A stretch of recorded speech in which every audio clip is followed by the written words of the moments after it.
ধন্যবাদ করি তুমি যে সুন্দর বাক্য যে দিয়েছো পিতা, সর্বদা এই বাক্য অনুযায়ী যেন চলতে পারি। তুমি আমাদের হৃদয় আত্মায় কথা বলো পিতা প্রভু, কারণ তুমি না থাকলে মনে হয় আমিও থাকতাম না পিতা। তাই তোমায় ধন্যবাদ করি যে তুমি আছো আমাদের সঙ্গে। ও প্রভু, এই সময় তোমার গৌরবচ্যুতে আরাধনা করতে পেরেছি, তাই ধন্যবাদ করি। সারাটা দিন তুমি সুরক্ষিতভাবে রেখেছো, তার জন্য ধন্যবাদ করি। সুস্থ সমরে রেখেছো ও প্রভু, তুমি যে প্রত্যেককে এই গৃহে তুমি আহ্বান করেছো, আমরা একত্রিত হয়েছি, তার জন্য ধন্যবাদ করি। তুমি প্রত্যেককে তুমি আশীর্বাদ করো, বৃদ্ধি দাও পিতা, আরও তুমি আরও বৃদ্ধি দাও। তার বাক্য সাক্ষ্য এখন মজবুত করো, তার সন্তান স্বামীকে তুমি তাদেরও তুমি সুন্দরভাবে রেখো পিতা। তোমায় ধন্যবাদ করি। প্রভু, আমি তো কিছুই জানি না, তবে তথাপি তুমি আমায় ভালোবাসো। তাই কারা অসুস্থ আছে তাদেরও তুমি আশীর্বাদ করো, তারা সুস্থ হোক পিতা। তোমায় ধন্যবাদ করি, গৌরব প্রশংসা তোমায়। আমি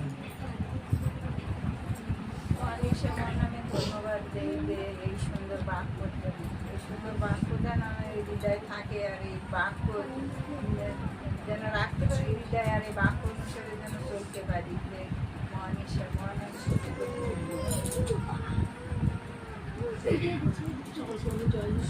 জয় যিশু। আপনাকে মহান আমি ধন্যবাদ করি, ধন্যবাদ করে এই সুন্দর বাক্যের জন্য। সত্যি অনেকবার এই বাক্যটা শুনেছি, কিন্তু আজকে আবার নতুনভাবে শুনলাম, আর চেতনা যাবে।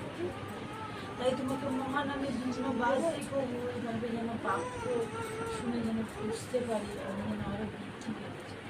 ওই দিদিভাই যে বাক্য দিল, ওই দিদিভাইকেও তুমি আশীর্বাদ করো, তবু আরও যেন আমাদের বাক্য দিতে পারে, সেইভাবে যেন ঈশ্বরের পথে আগিয়ে নিয়ে যেতে পারে। তুমি ওই আশীর্বাদ করুণা দয়া আমাদের যে ঈশ্বর মনোনীত করেছে আমাকে নিয়ে আসার মন চাইলে, চেষ্টা করলে প্রভু নিশ্চয়ই নিয়ে আসে।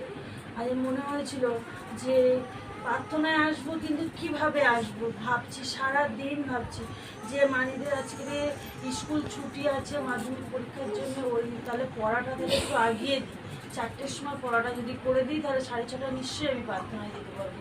ঈশ্বরের কাছে সেই মনে মনে সেই প্রার্থনা রাখছিলাম, আর নিজে নিজে চেষ্টা করছিলাম যেন প্রার্থনায় আসতে পারি। এই যে আসতে পেরেছি, ঈশ্বর যে মনোনীত করে আমাদেরকে নিয়ে এসছে, আমাদের সব পরিবার সকলে ভালো আছে, সুস্থ সবল আছি, তাই মহান ঈশ্বরকে কোটি কোটি ধন্যবাদ। হালেলুয়া। সবাইকে বলি জয় যিশু। জয় যিশু। মহানবীর ধন্যবাদ দিই যে আজকের দিন ঈশ্বর সুস্থ সবলভাবে রেখেছে।